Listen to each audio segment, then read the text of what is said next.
Hello, this is Arnold Montgomery of AM Mouthpieces. Today I want to do a short demonstration of the new tenor mouthpieces that we posted.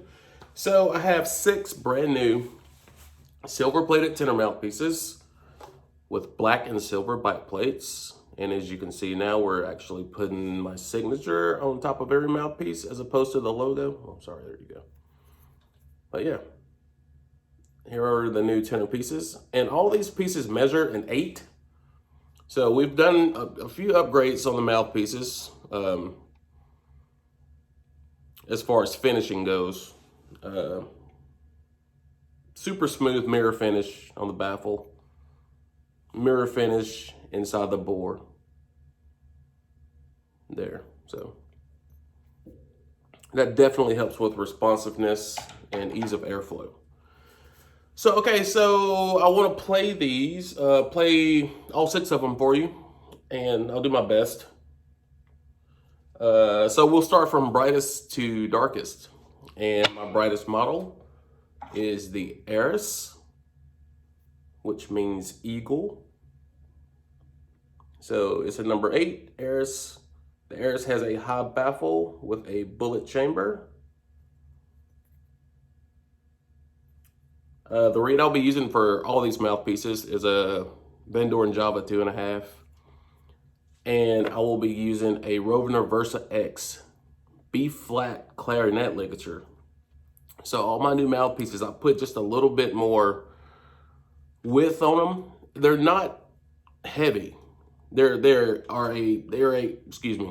great weight for a tenor mouthpiece. Very resonant and ease of response.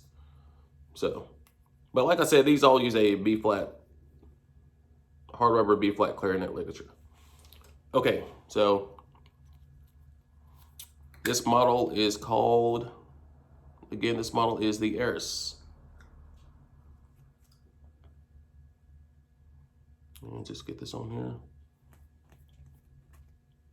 And again, guys, I'm sorry about the in-between time changing out ligatures, but I don't want any edits in the video, just to give you an honest response of how they play and what they can do. All right, so this is the Heiress number 8, 110 tip opening.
Yeah, so that mouthpiece is really bright, but it has a lushness to it, and it also has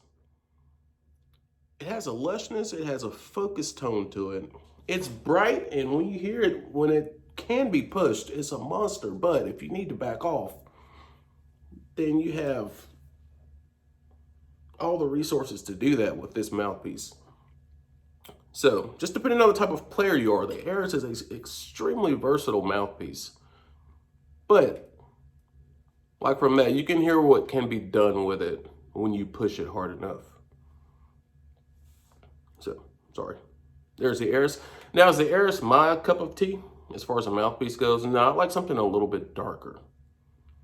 But I could easily get used to this mouthpiece and play it. Just depending, what style of music I'm playing, where I'm playing. But that's the Heiress. Again, small bullet chamber, very focused tone, but big resonant tone. And if you're interested, my horn is a Yamaha Custom Z unlacquered. It's a very early edition of the Custom Z. All right, so that was the Heiress. So I guess the second brightest mouthpiece that I claim to be the second brightest is the Katana. And this is the Katana. The Katana is gonna have a high step baffle, similar to some of those great pieces from the 80s. And again, we've went the extra mile to get a mirror finish on the baffle and clean the bore out. And I'm not sandblasting these anymore because I really like the buffed shiny finish on what we're doing now, as opposed to the sandblasted finish that I was doing a year ago. But the mouthpieces look really clean on the inside, very smooth. Okay, so this is a Katana 8, and I'm sorry, I got a cold. I'm stuffy. It's the Alabama weather won't figure its mind up, so I just so I'm sorry if I sound all snotty and mucusy. All right, so this is the Katana 8. All right.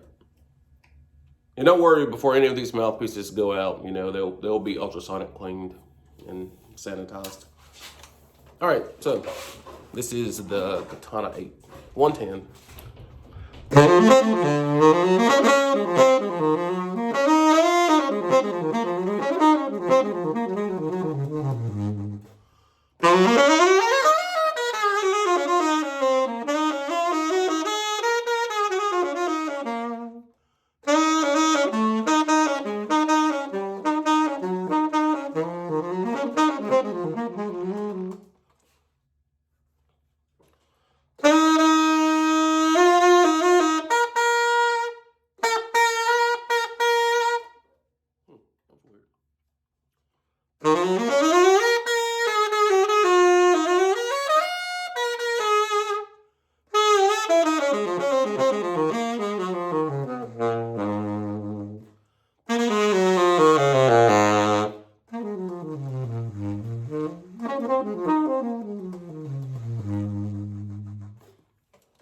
So the Katana is more along the lines of what I would go for. I mean, it's still powerful, it projects, but it has a lot more warmth than the Heiress, and that's because of the larger chamber and shorter baffle in the Katana.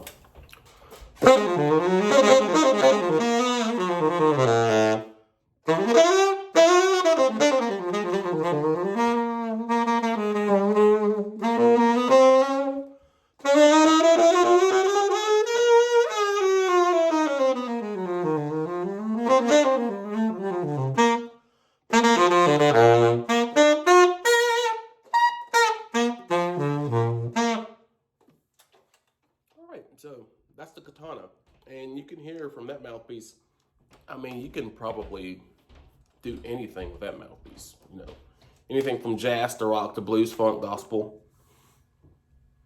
So extremely versatile mouthpiece. This is one of the top 2 most versatile mouthpieces in my Handmade lineup of saxophone mouthpieces. So I play the Katana forever. Like I said, it's just a very versatile mouthpiece, okay? So the third, I want to say brightest. No, we're still in the bright spectrum, but we're kind of getting to a warmer type of deal here. So this is the Ankh 8. Again, very clean finish on the baffle. The Ankh has a larger chamber than the Katana, only because it has a shorter baffle. Now the baffle heights are the same, and they both have great projection, but the Ankh is going to be slightly warmer and have a little bit better bottom than the Katana does. So, Ankh 8, we're going to try this mouthpiece.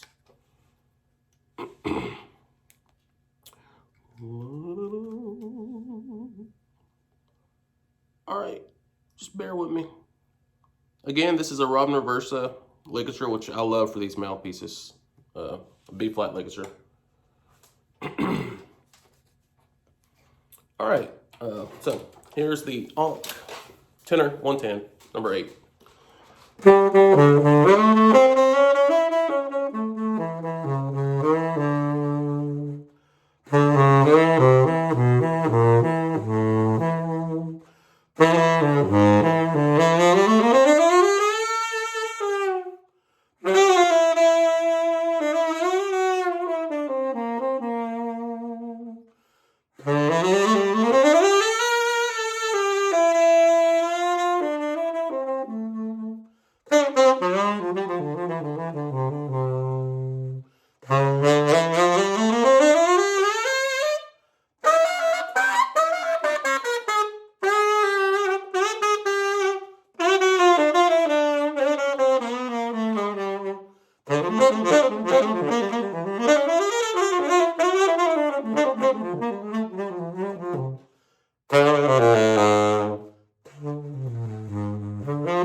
So yeah, the Ankh is, it still has that brightness, the projection, but it has, I don't want to say more body because they're all extremely resonant. And as you can hear from the subtones on all the mouthpieces, the subtones are extremely easy to play. The highs are easy to play. I'm not a great altissimo player, but each mouthpiece that I've played really allows me the ability to get up there when I need to. So there's the Ankh. Like I said, it's a little bit warmer than the Katana.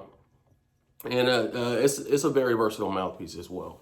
It just depends on, you know, what the player's looking for. So, all right, so that was the Ankh. So let's move on to, I think it would be the Phoenix. Yeah, so let's go to the Phoenix. The Phoenix has a moderately high clamshell baffle. And with the Phoenix here, you're going to get a little bit more chamber out of it. So the sound's going to be a little bit more spread. But we do have what you would consider a horseshoe chamber in our mouthpieces. Straight side walls, but we have a concave floor. So you get the projection and the focus of a round wall mouthpiece, but it's a horseshoe chamber. All right. So again, that's the Phoenix number 8. Very smooth mirror finish baffle, bore, and we're going to give this mouthpiece a play. And let me put a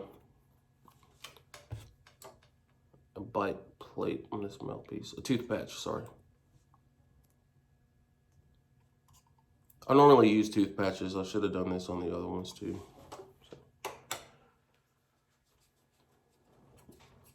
All right, so this is a Phoenix number 8.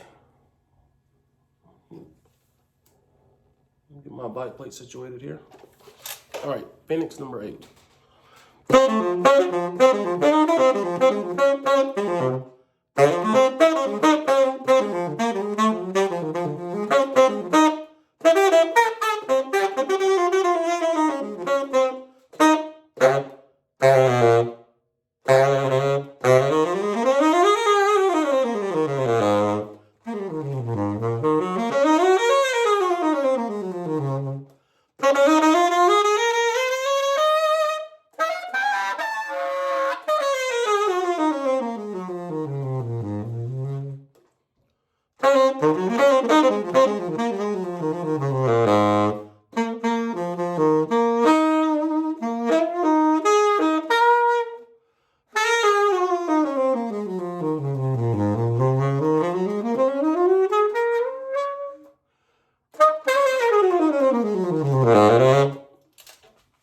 So that's the Phoenix. Nice crisp tone. Tone is evenly dispersed in every range of the horn.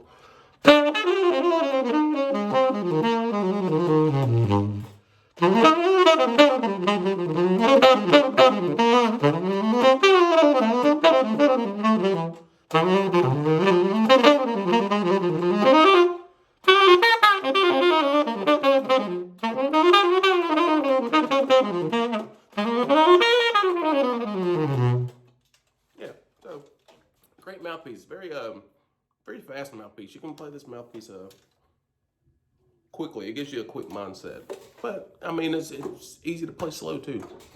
So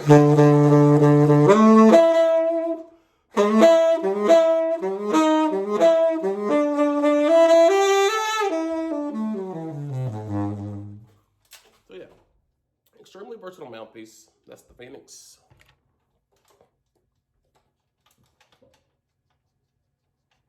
All right, the next mouthpiece in the lineup would be the AM Signature Series.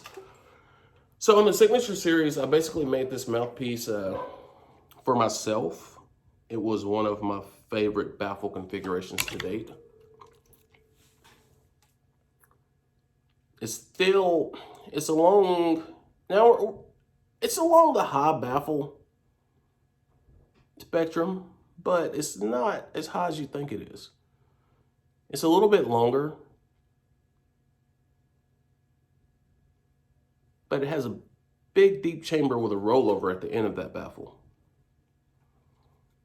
And that's going to allow you to get the perfect amount of buzz out of your tone, but still be fairly warm while doing so. Okay, so this is the number 8 Tenor AM Signature Series.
Yeah.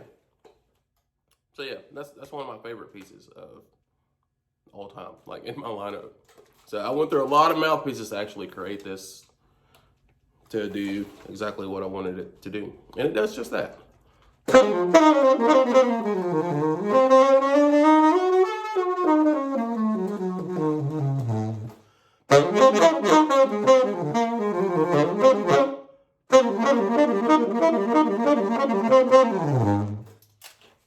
So yeah, that is a great mouthpiece.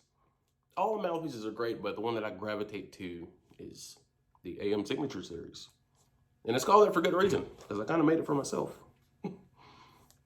All right, so that's the Signature Series. Another favorite mouthpiece of mine that I've been playing a lot lately is the Luna. And the Luna has a moderately high / lower rollover baffle that leads into a large concave chamber. So Luna, very, very versatile mouthpiece to play, man. I've played the Luna on blues gigs, funk, rock. Of course, you need a microphone, but the mouthpiece still projects well, especially for jazz, like a combo or big band setting. I mean, it's all the projection you would ever need out of a mouthpiece, and the Luna does just that. So let's get a play test of the Luna. Again, probably my second favorite mouthpiece in the lineup. But don't let that influence your decision on what you need or what you want as far as the tone you're looking for, or the tone you aspire to.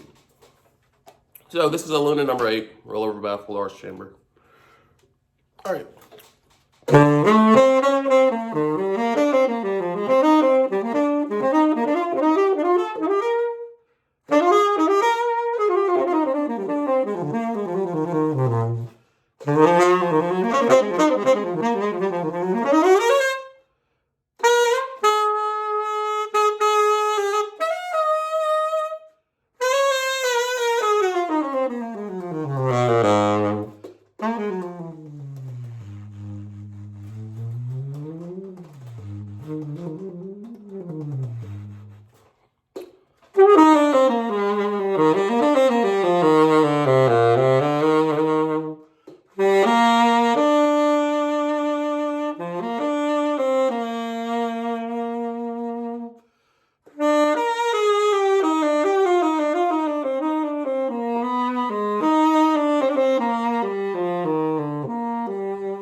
Again, it has that even distribution of tone quality in every range of the horn.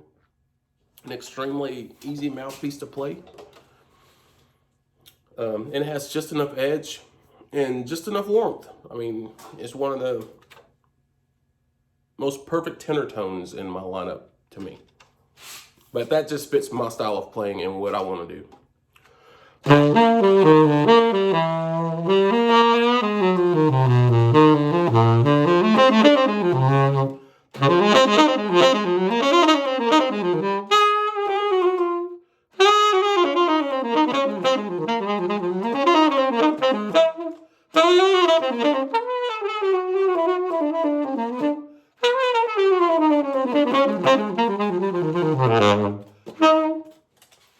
So, all right, that's the one at number 8, and that's all the mouthpieces I want to demo today. But yeah, all 6 of these mouthpieces are available on my Facebook page. If you're interested in one, please just DM me, and we can talk about shipping, pricing, anything you have questions about, ligature, selections, any of that. So, this is Arnold Montgomery of AM Mouthpieces. Play the difference.